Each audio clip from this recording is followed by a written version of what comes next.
Let's now consider how the electric field and charge distribution is affected by conducting shells around conductors that are charged. So in these examples, everything will be a conductor. Here we have a conducting object, and there's 4Q here.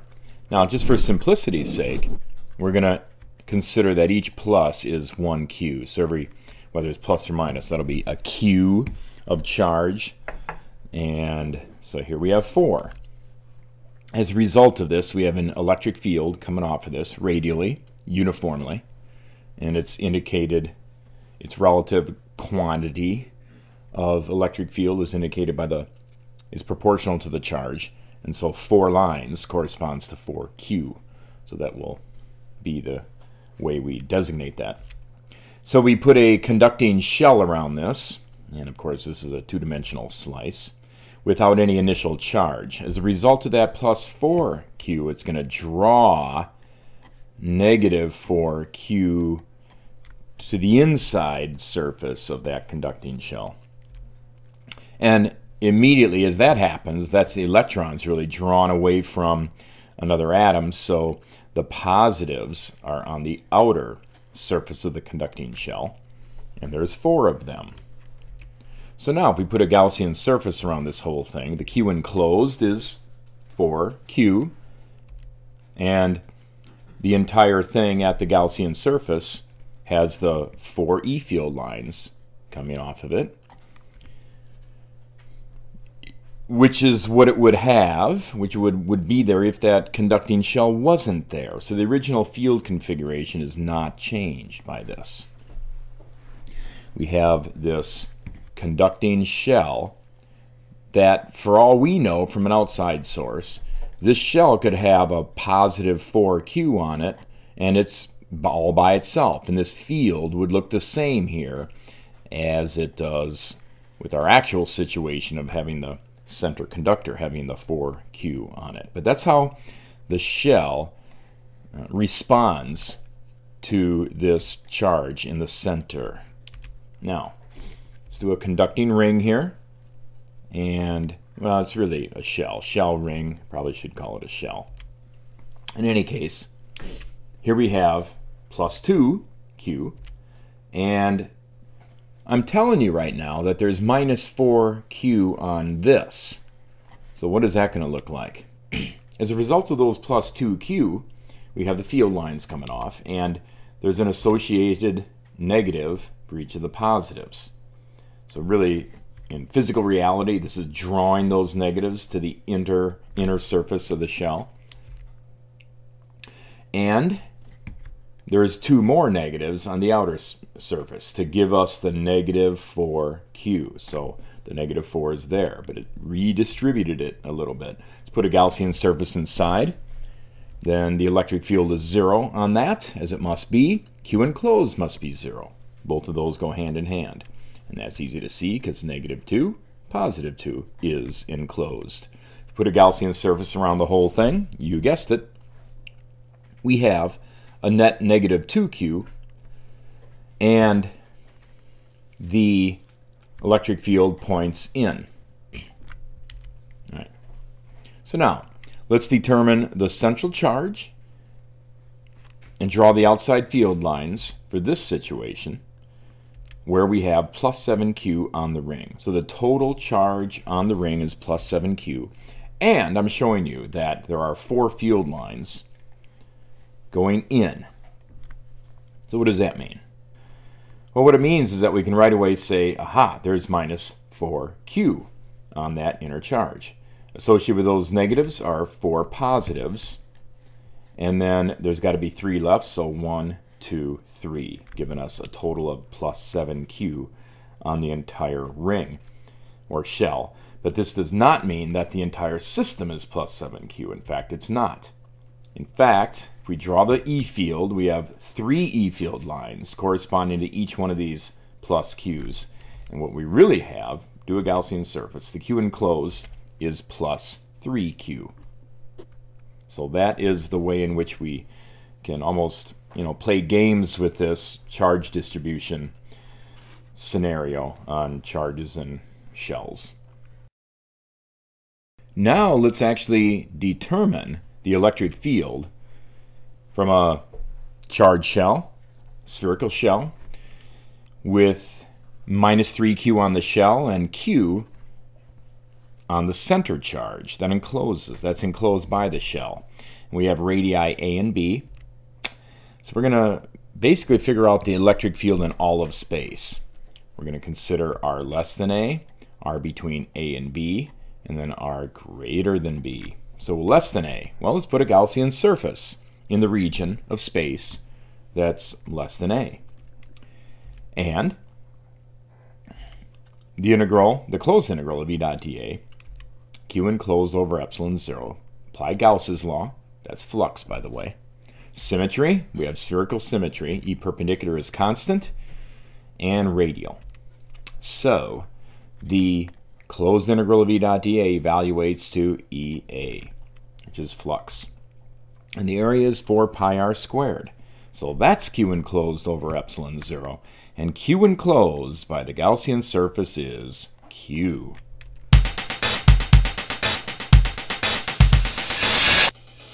And there is our answer. K q over r squared. Just like we would expect, it looks like a point charge from the center.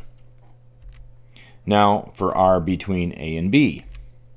Put a Gaussian surface there, and we will discover something amazing. Well, the Gaussian surface is inside the conductor. Yes, you know what that means. That means q enclosed is 0. So the electric field is 0 as well. So now we just need to figure it out beyond B. So finally, outside of B, Gaussian surface, EA is q enclosed over epsilon 0. And that's, again, at the Gaussian surface, 4 pi r squared for the area. So that would be the surface area of the Gaussian surface when we're beyond B. And the charge enclosed is minus 3 plus 1, which is minus 2q over epsilon 0 then. So there we go. That's our answer for the E field, minus 2q over 4 pi epsilon 0 r squared. Now finally, let's get the, well, semi-finally, let's get the surface charge density on the inner and outer surfaces of this shell. How are we going to do that? Well, very simply, here is the negative charge on the inner part and the outer part. Now I'm deviating from what I did before, where one negative is 1q. So it's not what this is now. It's just negatives on both sides. That is true, right? Well, here's the charges. We have q in the center, so we have minus q on the inside surface. The whole thing is minus 3q, so the minus 2 needs to be on the outside of the shell. So for the inner, recognizing that surface charge density is charge over area.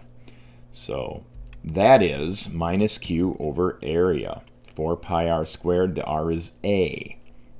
A. All right, and in the outer it's going to be B, except the amount of charge on this outer surface is minus 2q. So that's going to be over 4 pi b squared. Now let's draw the electric field lines. And for my big Q here, I'm going to have 2 lines corresponding to one big Q. All right. And so the outer one has 4 lines going in. Now, if I haven't mentioned it already, what's important to recognize is the E field configuration on the outside corresponds to what this thing looks like from an outside point of view. From a long ways away, or whatever, from an outside point of view, the whole thing looks like it's a charge of minus 2q. You have no idea what's going on inside. You just see what's on the outside. And the electric field will correspond to that. And so that's what we're drawing here. And so let's now sketch the electric field versus R. So between 0 and A, we had 1 over 4 pi epsilon 0, the Q over r squared. And at the end of this interval, r is a. So this value is Q over 4 pi epsilon 0 a squared. Then between a and b, it was 0, because it's inside the conducting material. And then r greater than b, we start with the value right here at the outer surface, and that is b squared. R is b, in other words. And so this is what the graph looks like. Now exactly what this value is down here, well, this is the value. And whether I have it drawn proportionately correct or not isn't the main idea. We've identified key values. You'll typically have to do that. Identify key values and then show the way in which it changes through space. So there we go. We just did it. All right, now in this example, we will kind of do it again, but this time we have two concentric conducting shells, and the radii are as given. We have the first one between radius A and B, and the second one between radius C and D.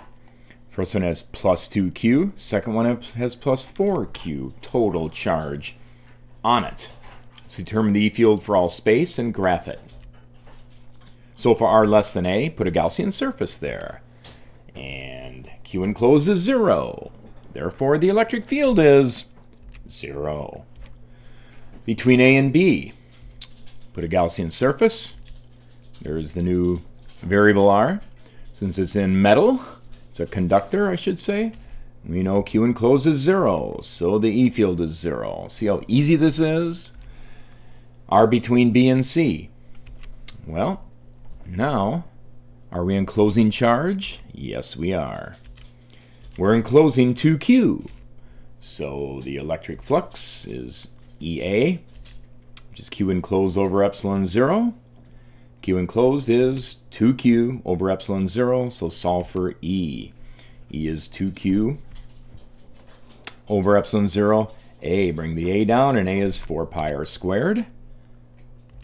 So there's our answer, Q over 2 pi epsilon 0 r squared. And moving on the rest of the way out, between C and D, and then beyond, we have between C and D, put a Gaussian surface in there. Radius r, Q enclosed is 0. Now, do you believe that?